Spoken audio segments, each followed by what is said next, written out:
Hey there, it's Renessa Boly Layne, and I want to welcome you to another conversation on creating your perfect work. We are in the middle of our Love and Work Summit, so if you have missed any part of this interview series, please go back and catch up because whether you are married, single, coupled up, dating, craving love, running as far away from love as you possibly can, there is something in this series for you. And so today's conversation is for you if you are dissatisfied in some area of your work or life. It could be as simple as, wanting to elevate to the next level of your career, your business, or it could be, wanting to create an even yummier love life than you already have, kind of that whole good to great kind of thing. But it's also for you if you are struggling in some area of your work or life. Like if you are stinking it out in the dating game, if your marriage is simply not where you want it to be, and you can't figure out why, this conversation is going to lay a foundation upon which you can build every other shift and strategy that we talk about in this series. And this remarkable man who is sharing the screen with me is none other than PJ. PJ is an international speaker and resiliency expert, teaching people to embrace and live the resilient way. And you're going to find out why as you get to know him. But he's delivered more than 4,000 presentations in his lifetime and is considered one of the world's leading authorities on resilience and overcoming obstacles. Now, here's the kicker. Despite his disability, which was expected to take his life at 7, he chose to live and live well. He is a former wheelchair athlete, international traveler, founder of 2 nonprofit organizations and 4 disabled sports programs. He's a published author. He's a watercolorist. He's an acrylics painter. He's a 10th degree black belt. He's a martial arts and women's self-defense instructor, and he's a meditation teacher. I say all that because it takes away every excuse you could possibly have. So I wanted to read all of his bio. So PJ was inducted into the National Hall of Fame for people with disabilities and nominated to carry the Olympic torch through Tucson, Arizona in 2002. And so, needless to say, he has overcome some things. And for some of you listening in, creating a love and work that enchants you will require some overcoming as well. So, you are definitely in the right place for the right conversation. And so, those are all his accolades, right? But what I personally admire about PJ is that he is literally salt of the earth, like salt of the earth. He is good people. His example will inspire you. It will challenge you in a good way. And I predict that you are going to learn so much from our conversation together. And so with that, I just want to welcome PJ to the show and thank you for being a part of our conversation. This is a real honor to be in your presence. You are one of the most classy women I know. Oh, And for thank you to be you. leading this summit and have all of these women following you and looking up to you and wanting to be like you, I love that because they couldn't look to a better mentor. Oh, thank you. I appreciate that. You're welcome. We are going to have a good time together, y'all. Let's do it. We're Let's going to be have a good crazy. time together, and you are going to be so blessed and so inspired and so challenged and so enlightened. And I'm starting high with expectation. It's because I know what I'm talking about here. So, PJ, you speak a lot about this idea of commitment, or more accurately, you talk about recommitting. And on the surface, I think that can go over people's heads like, oh, I've heard that before, right? But when it comes to women leveraging their marriage, their dating, their intimate relationships to get highly paid doing work they love, why is commitment so fundamentally important? Well, because resilience by itself is born from commitment. So Yeah. just that alone, resilience is born from commitment, explains so much because when people come up against difficulties or obstacles, what do they often do? They quit, they turn Yeah. away, they try something different. Oh, that's too hard. I don't know how, right? They give up. Yeah. It's Yeah. the resilience that gets you where you want to be. So if you want that healthy balance between the love and the work, you want to find that resilience within you to be able to do both at your best possible level. And the only way Yeah. you can do that is by beginning to let go of the things that aren't serving you and actually commit fully. I shouldn't have to say commit fully, but I do because Mhm. so many people only partially commit and then Mhm. they partially commit to something else. And as you know, I say all the time, you can't serve 2 masters. You got to be focused on one or the other. In that moment, you can shift when you go to the other area of your life. Got it. What does partially committing look like? Because I believe that most, at least most women listening in on this show, when they make a decision, except maybe on the weight loss, like I might not be fully committed to Jen Craig, or you're not fully committed to my Twinkies. But I think especially when it comes to love, and especially when it comes to showing up in the marketplace in big ways, we think we're committed.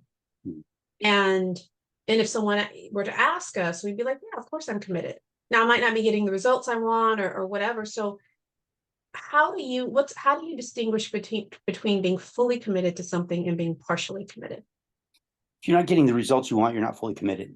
Ouch. Interesting. That's hard to say. Ouch, right? If Interesting. you're not where you want to be, if you're not completely where you want to be, you're not fully committed. Why? Because you probably haven't tried everything.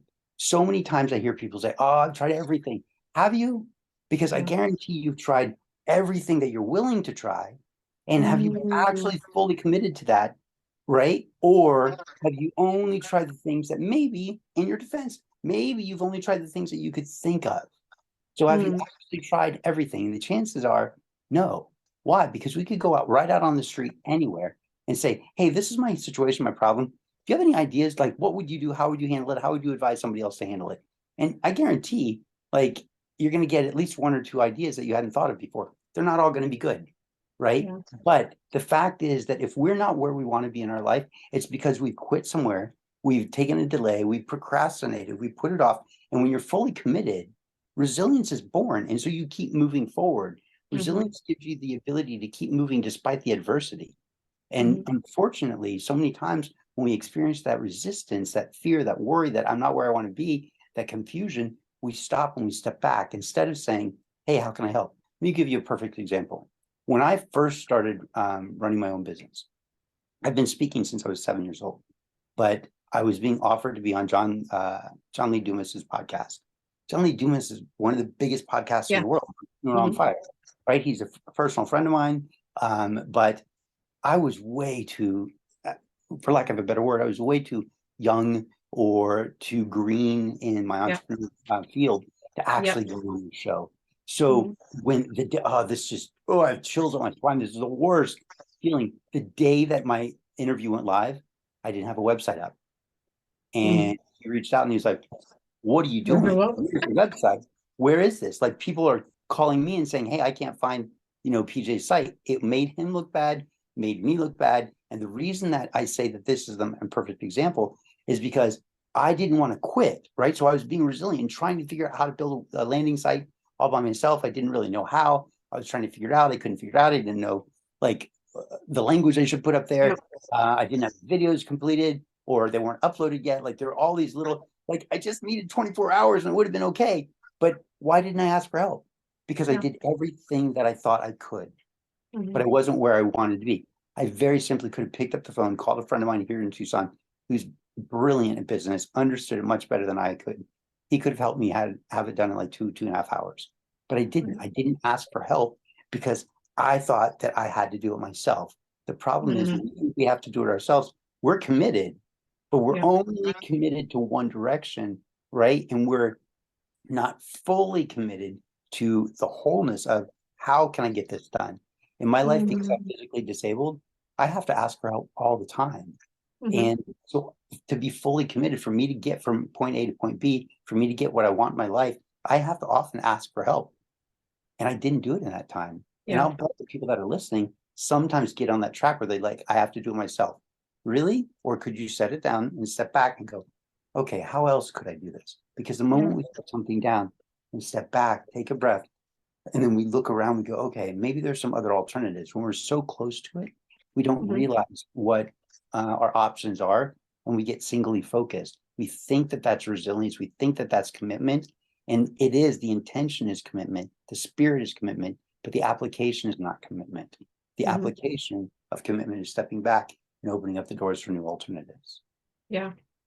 I'm still stuck on you've done everything you're willing to do. I'm still stuck on that point Yeah. because I Yeah. think at least, hopefully for other folks listening in, I'm stuck on the point if you haven't gotten your result, then you're not committed. I was like, okay, that's the swallow that It one. hurts. It hurts, right? And I But don't mean to be offensive, but I yeah, want yeah, you to no, have no, no. that shock. Yeah.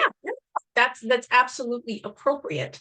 But I do think that for a lot of us, there is this sense of you have to acknowledge that you have done what you are willing to do. Yeah. And oftentimes, especially in the realm of love and relationship and marriage and dating, there are so many things that you are challenged to do that you don't want to do, whether it's forgiveness or whether it's humility or whether it's letting something go or whether it is being Apologize. prioritizing unity Yes. above being right. Like all of these different things are things that you must decide, are you willing to do that? And there have been times in my relationship where, not many times, but there's been a couple of key things, and I will literally say I am not willing to do that. And I remember I had a mentor who asked me, she's like, okay, in your marriage, and she asked it very casually. She's like, well, what are you willing to do to have the kind of marriage that you say you want? Of course, I'm willing to do, whatever it takes. And she's like, are you really willing to do whatever it takes? And I was like, of course, and she's like, are you really like, if the other person doesn't meet you halfway, are you willing to go 100%, and the other person not move one iota? Are you willing to carry that relationship on your back? And I was like, well, I don't know if I'm going to do all that, and so, and there's nothing wrong with that, but it's about you being willing to be honest, and again, how we do anything is how we do everything to some degree. I don't think that's always the case, but I think there's patterns sometimes. But I hear, I speak, have lots of conversations with women who are trying to figure out, where do I belong in the marketplace, my career, my business, how do I get highly paid doing work I love? And and and often, not oftentimes, sometimes I'll have these conversations and I know all the pain points. Person is crying on the call, they are miserable, I'm losing weight, I'm depressed, right? Here's my problem. And you come to the solution. Here's what needs to happen. I have mapped this out for you. I have figured it out. This is your thing. This is the solution. This is what going to get you from A to Z. And they're so excited about the solution until they figure out the price. And then it's like, well, I don't know, blah, blah, blah. And it's completely fine, because for many folks, when they come into these programs, it's a bigger investment for them than since college, or whatever. So I understand that. But I also expect that that's where the rubber's going to meet the road, because now you can't say, you cannot unhear, you cannot unsee. Now what it's going to take for you to get from here to here. And it's fine for you to say no to that. But you can't come back and say, you can't figure it out. You can't come back and say, because you can't. But walking through this door is a door that you're not willing to do. And as long as you know that, then we're good. But there goes all the excuses, right? But the same thing happens in love. You got to be willing to do what you may be unwilling to do. I think it's powerful. I think there's a couple of things in what you're saying, if we can just like unpack it a little bit. Yeah. You have to be aware, right? Yeah. Awareness is the beginning of all transformation. Absolutely. All transformation begins with awareness, right? And all transformation, all awareness begins within, right? Well, not all, but all transformation begins within. Okay, so you have to be aware of, just like you're saying, what am I really committed to? What am I not committed to? The truth is, when you start to say no to something, you start to say yes and start to reveal whether you want to or not, whether you even knew about it or not. Yeah. You get to reveal what you're actually committed to. Now, listen, a lot of times this starts to cross over from like a conscious level, like I'm consciously willing to do these things in my relationship or for the success of my business. But as I start feeling more and more and more is taken from me, as I feel like I'm losing more, I start to shift over into my unconscious primal part of my brain, which is designed for the fight or flight or freeze or whatever you want to define it. And so we start to shift over, and that commitment for survival kicks in. So that's where we have to sometimes stop and go, hold on, let me just stop right here. Let me step back and become aware of what's going on. I see that I'm shifting into primal peace. Is this really what I want? I know that's what my brain wants because it's trying to get me out of the pain. But is that what I really want? right? Yeah. And so when you are able to look at that and distinguish between this is what's happening, but this Yep. is what I want, then you're able to make a conscious choice. You don't have freedom until you realize that you have options. Okay. Yeah. And so if you're in reaction mode, reaction is a slave action. I You like have a that. choice. It just happens. Right. And then you are left, you, the conscious you, is left to clean that stuff up later, which is usually messy and yucky. Yeah. So if you're able to Yeah. stop yourself and go, hold on, where are we going? Is this what Yeah. I want? Another thing that you said that I think is really important is you said a lot of times people aren't willing to pay the price. I don't Yeah. want people to hear that in two different ways. Right. I get it. You were talking about like, coming in to invest in a mentor or a coach and be able to train with somebody who's going to get you where you want to go. That's sometimes scary for people. But also pay the price means you have to do the time with the resilience, right? Yeah. If you struggled in a relationship and it needs some work, you have to be able to pay the price, put in the time, say the apologies, walk through it, talk through it, work through it, have those conversations, look to Yeah. collaborate. All of Yeah. this is paying the price.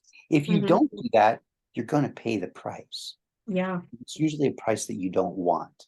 And I'm not just talking about divorces and breakups and things like Yeah. that. It's just Yep. emotion, right? If I'm in reaction mode, I have to pay the price of reacting. I don't like it. I have to apologize for it later. I have to figure it out later. Yep. We're going to pay a price either way. The difference is one is for a premium result. The one is not for a premium result. It's your Yep. choice. Yeah. It's interesting that you say that because as I was preparing our conversation and thinking about this whole idea of commitment and what does it mean, I thought, oftentimes we our commitment is way this is my perspective. I'm not the expert, he's the expert. So I'm just like this is me talking. Sometimes I think that at least for women, our commitment can be way too big. Yeah. Like and not too big into because I'm all about dream big. Like I'm big on vision. But sometimes I think the commitment that we make is too big for the moment. And kind of here's what I mean by that. Your commitment might be to this. We'll talk about love because it's Love Work Summit, but your commitment could be to this big, this juicy, amazing, awesome marriage or dating relationship or whatever. Oh, I want to be this, that, and you've got this whole vision around what you're committed to. And yet something happens in that relationship. The person says something triggers you, blah, blah, blah. And it's like, yeah, I'm committed to this big, juicy relationship, but I'm about to cuss you out right now because you have hit on my last nerve about this issue, right? Well, to your point, in that reaction mode, I'm not, I've created this whole, much bigger mess. And so perhaps if I know where I am in my evolution, being committed to the big, juicy relationship might be too big of a commitment. Perhaps I get committed to guarding my mouth, or I get committed to only saying that which will build up and not tear down, or I get committed to being deliberate about the input that I put into our dynamic. Why? Because that's where we are in our relationship. And if I focus on that commitment, then in the moment, when a moment of conflict happens, I get to make the choice of, do I say something now? Do I not say something now? All of that. So this is going to be in line with the commitment, or it's not in line, but at least there's a direct link to an outcome. Whereas sometimes we are committed to the outcome without being committed to what it takes to get the outcome, right?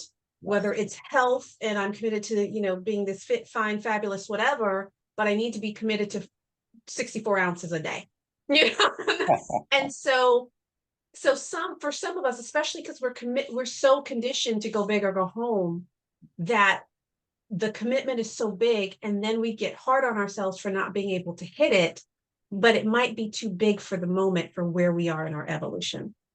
And I see it with women on the career and workspace. Oh, I'm gonna make X, Y. I'm gonna this year I'm making my first $500,000, but you can't charge X.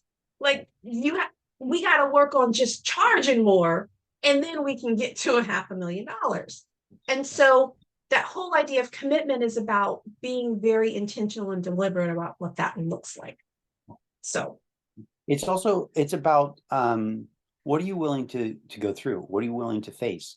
What are you willing to overcome? And I agree 100%. It's in the present moment. I was coming out of the hospital yesterday, and I heard a lady saying, she said, honey, you just need to get rid of that guy. She said, that's what I do. I just, mhm. as soon as I face any kind of, what'd she say? How'd she say it? She said, anytime they give me any kind of trouble, I just give them the boot and get a new one.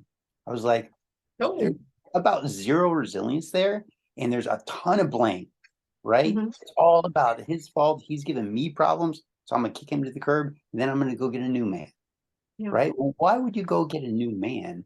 Why wouldn't you stop for a second and go, what's wrong with what we have here? It's Mhm, fine if it's not working, right? It's okay if you don't feel like you can commit to that big future that's way out there, because we're in the present moment right now. The present moment is the only moment that really matters. So mhm, in this moment, how do you want to show up? Right. So you were running through all the different things that you can be thinking about.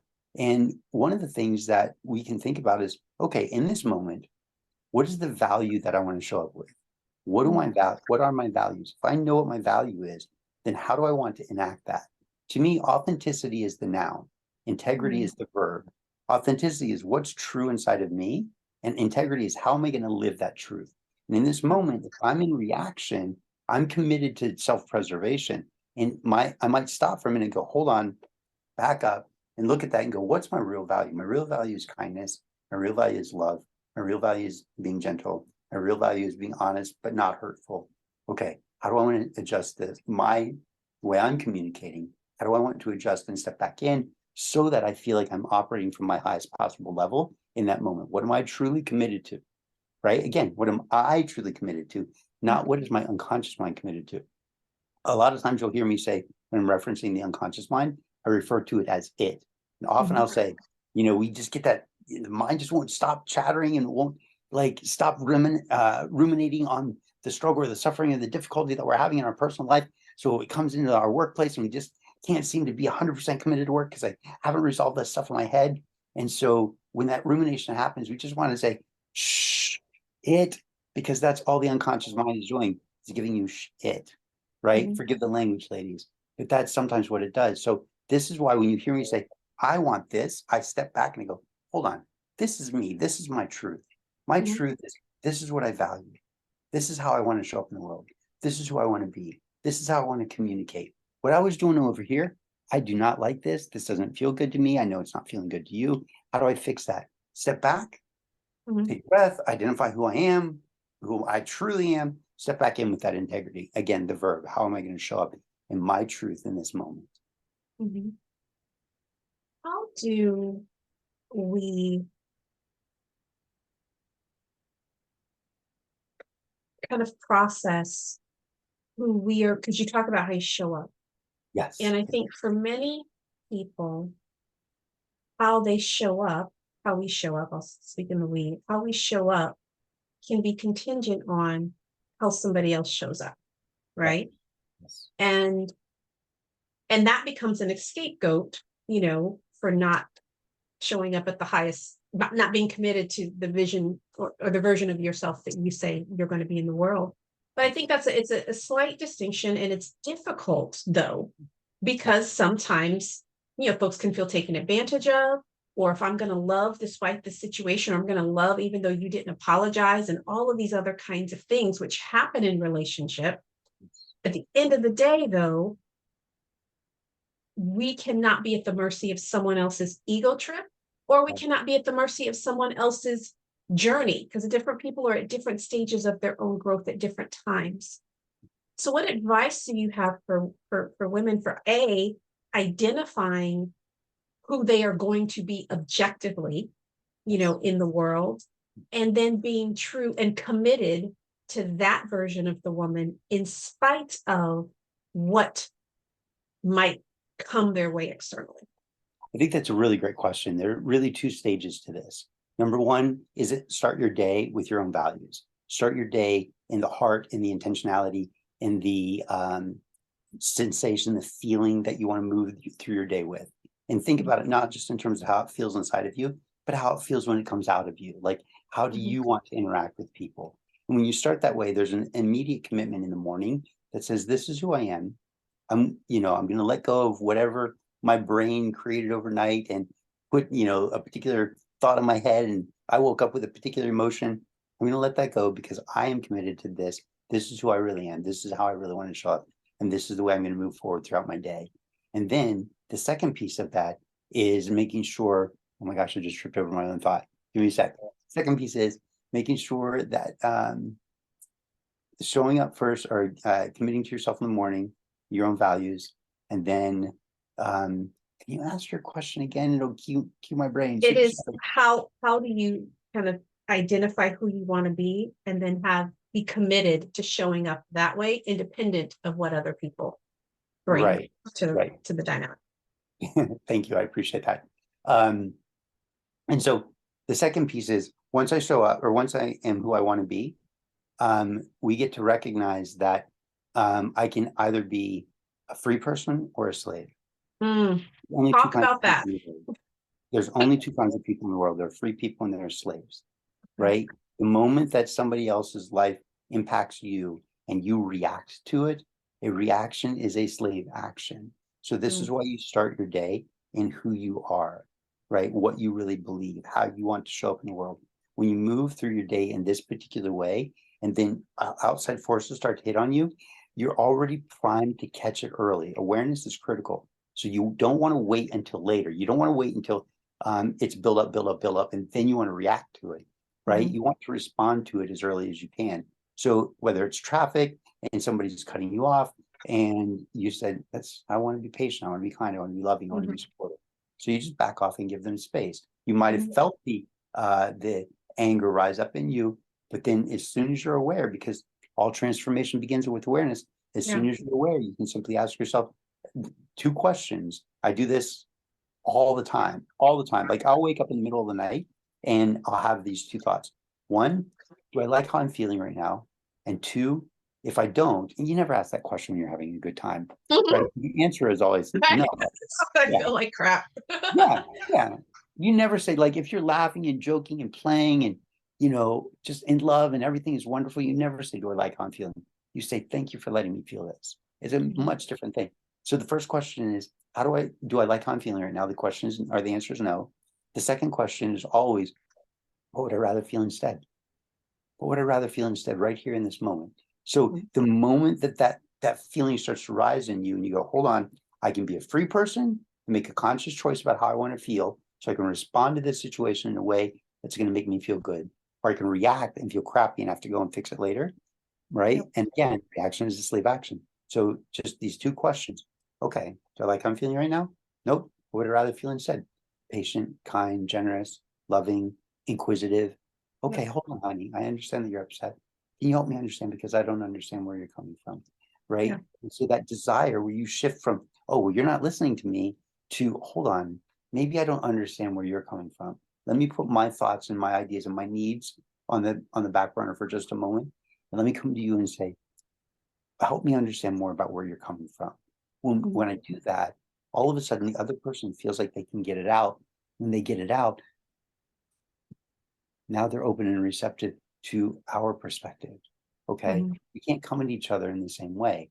When we're dancing, one person has to lead, one person has to follow. If we're both talking at the same time, nobody's listening. If nobody's talking and we're both just trying to listen, it's awkward Mhm. too, right? But you can be silent and present because there's a flow that goes back and forth. There's a Mhm. balance there. But if you're feeling like there's an imbalance inside of you, how would Mhm. you rather feel instead? And it's just a quick shift. You don't want to wait. Um, David Goggins uses the phrase "win the war in the morning," right? Okay. And David Goggins uses that phrase to talk about doing all the hard stuff in the morning. Get up and do all the things that it's going to require tons of willpower. So as your willpower depletes throughout the day, you've got, smaller and smaller and smaller things to do. So you're able to accomplish a lot more. I like to borrow that phrase, win the war in the morning, and say, anytime that you start to feel something that comes up, remember, again, all transformation begins with awareness.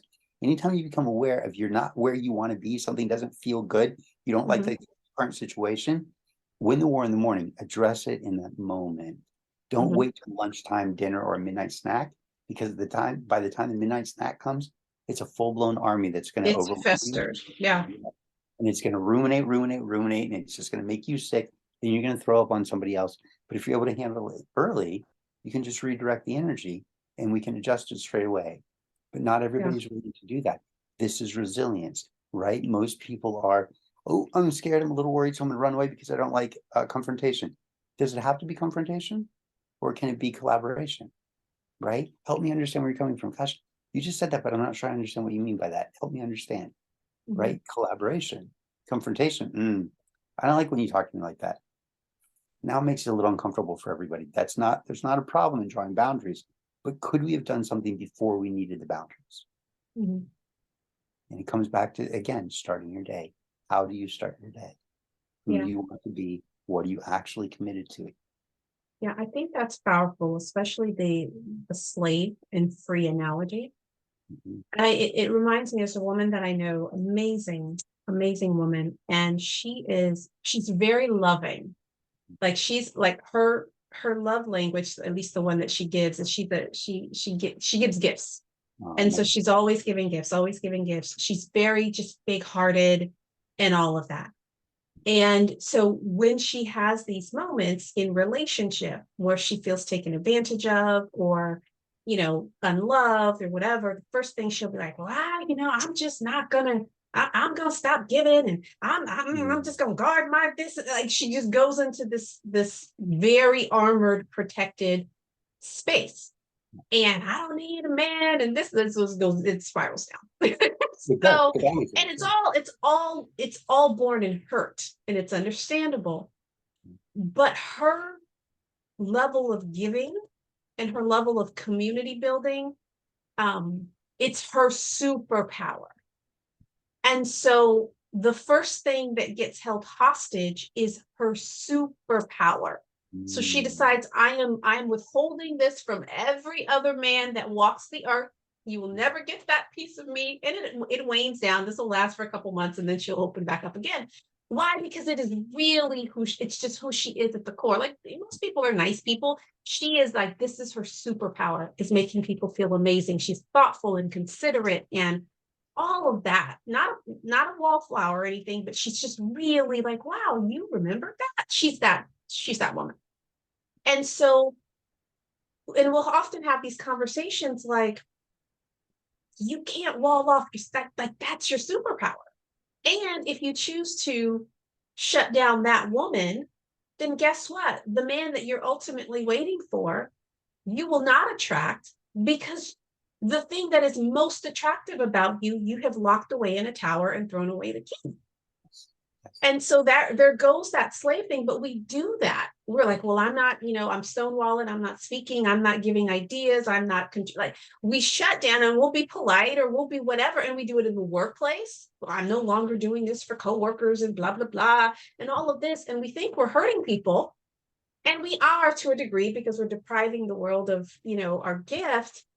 But we really are hurting ourselves, because that is naturally and authentically when we are happiest.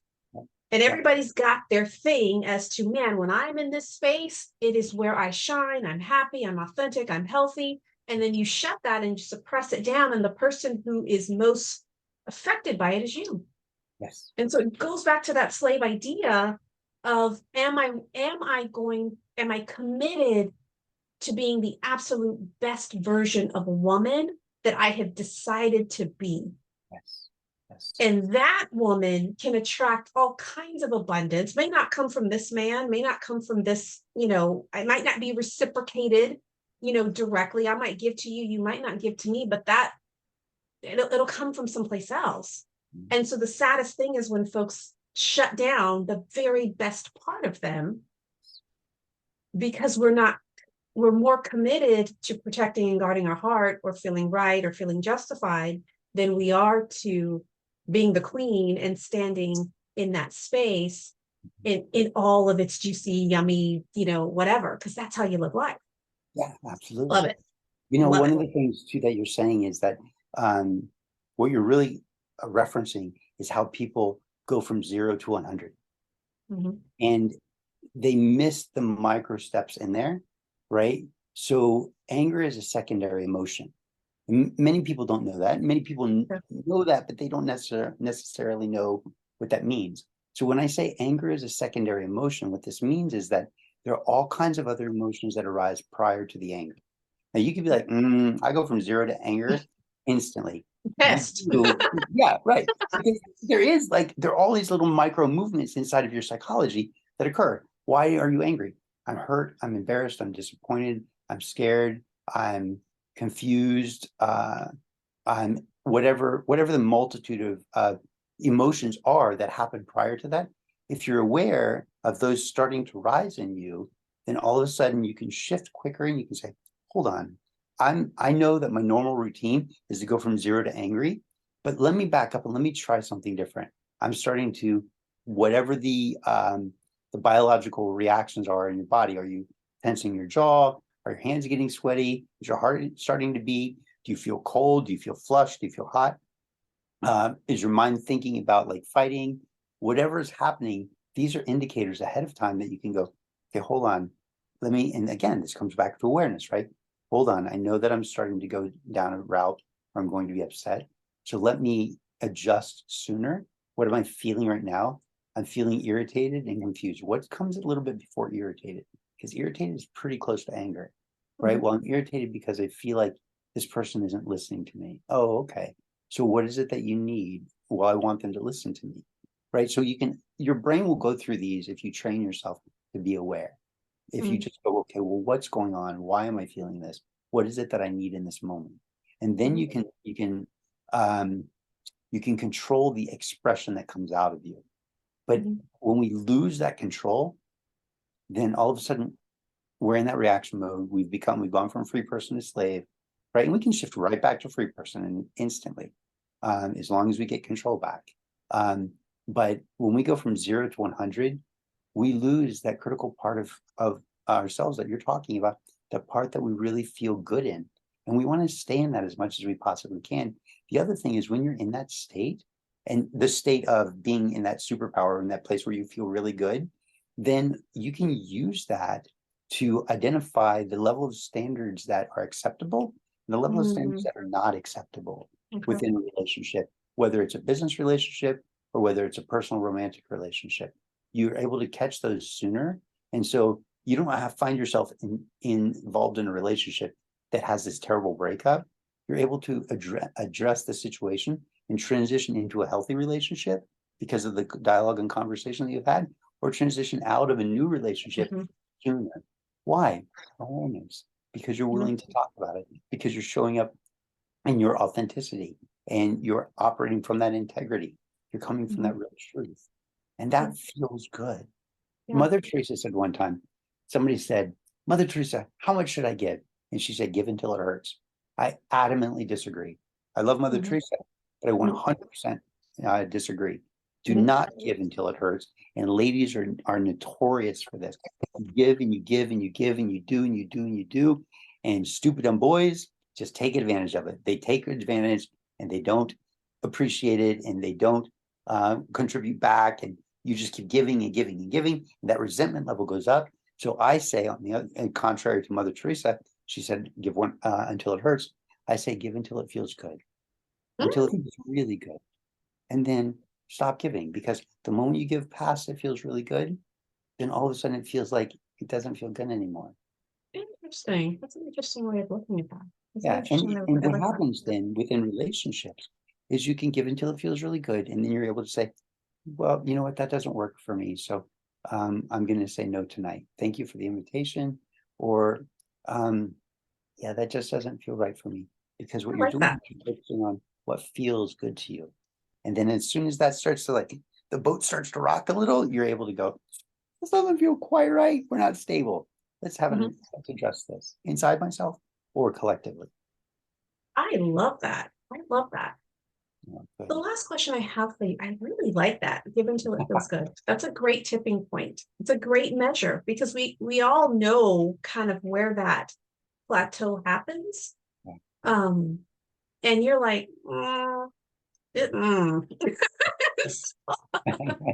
Can I oh, do one quick story? Is that okay? And I don't know how relevant it is, but it just keeps coming up during our conversation right now. Okay. It feels like it needs to be said. Somebody out there maybe needs to hear this. Okay. So I have a delightful, delicious, wonderful, amazing lady friend here. And she had been in a 7-year relationship with this gentleman. And she was fully committed, but he could only show up partially. Mhm. And so finally they've separated, but they're in the same industry. So, they've got friends that work at the same place. And so she's constantly hearing about him. And she texted me last night and she said, okay, I want to love him as a friend. Um, and so I want to have this conversation with him about how we can do this. And I said, you know what, I think that's fantastic, wonderful, and great. You should absolutely do that. And I said, but you don't need to have that conversation to love him as a friend. And she goes, no, no, no, I do, because within a relationship, there are certain things that, like, he has to show up and I have to show up there. We both have to show up in a particular way. I said, then you're not loving him as a friend. You want to love him as a relationship, because I have several friends that sadly just never show up. And so I've just sort of let my hands go of them and let that relationship float away. But I still love them as a friend, Mhm. but I'm not in a relationship with them Mhm. because it's just not working. I said, if you want a relationship with them, that's a different kind of thing. You do need to have that conversation about how you're both going to show up and commit to that.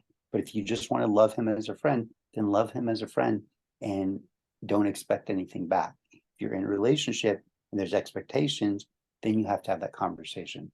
There's a Mhm. difference between loving and letting be, right? Mhm. And loving with expectation. There's Mhm. nothing wrong with having expectations. That's acceptable. If you Mhm. don't, you're going to have people take advantage of you. Got it. So I don't know why that I hope Somebody it's needed to value hear for that. somebody. I hope so. Somebody needs, and I think part of it is being true to what you want. Yes. As especially as high achieving folks, we can make anything sound good. Like we can finesse any kind of narrative and it sounds logical and it sounds all kinds of ways, and yet we're not being honest about our true intention and what we actually want, either because there's judgment around what we want, or this or that or the other. And so as we talk about this whole concept of commitment, it's being committed to what you want, committed to who you're going to be, committed to what it takes to, to do that. It's all just different levels of being committed to your truth. Whether people agree with your truth or not, there's always going to be judgment around what you think is best for you. Everybody's got an opinion. Everybody's got opinion on your life in one way, shape, or form, but you are being invited to be committed to your truth. Do I want to work through this relationship? Do I want to fight for that relationship? Do I want to go from 0 to 100% for this relationship, for that individual? And do I want to carry it on my back? Do I not? Right? You get to be committed to that truth.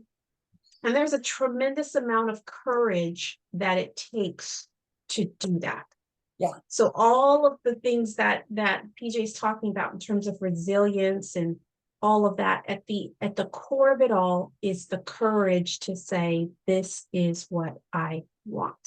Yes. And so as we're thinking about the broader Love and Work Summit, there's all of these different strategies and tools and mindsets and healing of childhood traumas and all those kinds of conversations that we've been having. And at the end of the day, it's the courage to be committed to whatever it takes for your healing, for finding your voice, for women at asking for what you want in the bedroom, doing whatever, all the different conversations that are happening. There's a courage that's required in order to be committed. So if it feels scary, if it feels overwhelming, if it feels makes you feel vulnerable and insecure, like, guess what? Welcome to the big leagues. Like, that's just what it takes. And so the purpose of this conversation was to really lay that foundation, kind of the resilience foundation, because the strategies are simple. They're not easy to execute. It's the stuff that we're talking about in this conversation that groom us into the women that we need to be in order to step through one sometimes unsexy step at a time to really be able to get what we want in our love, and our work and, all the other places in between. So And that, and is when there you're anything that committed, you want to throw to that? I'm sorry, yeah, I'm sorry. When you're committed, it doesn't necessarily make it easy. Okay. But when you're committed, you have the resilience to get through it anyway. Yeah. Okay. But if you're Yeah. not committed, you won't have the resilience, and that'll key you in to know, I guess I'm not really fully committed yet because I can't seem to muster the energy, the drive to get past this piece that's frustrating me. Yeah. I want to add something to it because again, the point that you made early on about if you're not getting the result, you're not committed. And I want to make a caveat to that because that for some listening might mean that, oh wow, if this relationship is not working, then I'm not committed. So I need to just, stick in, stick in, stick in. Well, hopefully you get the tools to figure out, is this the right relationship for you or is it not? The commitment is, I want whatever your vision is for a relationship. I want an amazing, loving, mutually supportive, fun, whatever your value happens to be for your relationship. The commitment is to that vision. Now, the person that you are in relationship with may or may not be the one to fulfill that vision. And so when we're committed to the vision, then it's a lot easier to determine, is this the right person to do the journey to get to this outcome? It doesn't have to be dude. It doesn't have to be this person. And I'm not saying people should leave or stay or anything like that. I'm simply saying that sometimes in our minds, we think that, well, this is the partner I started with. This is the person I'm dating. We've been, seeing one another for 12 years and we're still engaged or whatever. And then we hold on to that, not realizing that holding on to that is actually, there's not a commitment to the vision because this over here is not going to get to the vision. So what are you really committed to? And if I'm committed to the vision, that may mean that I make really difficult decisions because I'm more committed to the vision than I am to the safety or the certainty or the comfort of the person that I may have been with forever. Same holds true in your jobs. Same holds true with careers when women are trying to make big pivots. There's this idea of, oh my gosh, I've spent 15, 20 years going down this career path and I've invested in blah, blah, blah. And how can I make a shift and give this all up? It's about what vision are you committed to for your life? And so I'm going to leave it at that because that's a whole nother interview. Really, But, really, really but is. that being said, I want to, PJ has a free gift that he is offering to the membership, and I'll have him share what that is in a moment. But I am a firm believer. Oh my gosh, his stuff is good. His stuff is good. You gotta stay connected to him. And so no matter what the free gift is, it's an opportunity to enter into his ecosystem. It's an opportunity to get emails and content and opportunities and all that to connect with his work. And so make sure that whatever it is that you click the link, name and email address, and make sure you get connected. And so with that, please share what you have for our folks and then we'll wrap it up. Great. Thank you so much. So I wrote a book called a digital book, an ebook. I Mhm. wrote an ebook. It's 117 pages. It's called 5 Ways to Date Yourself and One Big Reason Why You Should. 5 ways to date yourself and one big reason why you should. Because I really believe that women should date themselves so they really understand who they are, what they love, what they like, their passions, the things that they don't like. And it helps them to be able to create the standards for when they let somebody into their life romantically. Mhm. That's really important. And I'm sure there's a link somewhere that they can get it. What'll happen is you'll put in, just like she said, you'll put in your name or email. And then it'll open up a Google Drive for you to download it. It's going to pop up and say, hey, are you sure you want to do this? This is too big for Google to scan. It's literally just a PDF. So if you're not comfortable with that, I understand. You can find me online and I can email it to you, but it just functions better this way if it's on the Google Drive account, because some emails don't accept the size of the particular file. But if that concerns you, just shoot me an email and we'll fix it. You'll be fine. You'll be Yeah. fine. Get the book. See, probably didn't make the connection. PJ has a whole prior life in relationships. And I do. so if we're talking about resilience and commitment and all that kind of stuff, and you might have missed the memo. This guy does a lot in the relationship space. And so this ebook is great because as we're talking about who you're committed to as a woman and how you want to show up in the marketplace, again, even if you're married, we need to date ourselves. We need to figure out, what do we enjoy? Who are we separate from our spouse, our amazing spouses, separate from our kids, separate from, all of that? Who are we? Separate from the job, all of that kind of stuff. And sometimes you can lose sight. Countless women lose sight of that. It's like number one, I don't know who I am, my identity, blah, blah, blah. So this becomes an opportunity to really fall back in love with who you are and really like who you are and enjoy who you are. And then you have a standard for how I'm going to show up, as being loving and kind or joyful or content or funny or whatever it is that you want to be. So with that, yes, there's a link directly below this video, and then you know what to do from there. But it has been such a pleasure. Thank you for sharing your wisdom, your insights, your generosity with our audience. And so on behalf of PJ and myself, we want to wish you every happiness and every success, and we will see you all the next time. Take care. Bye-bye.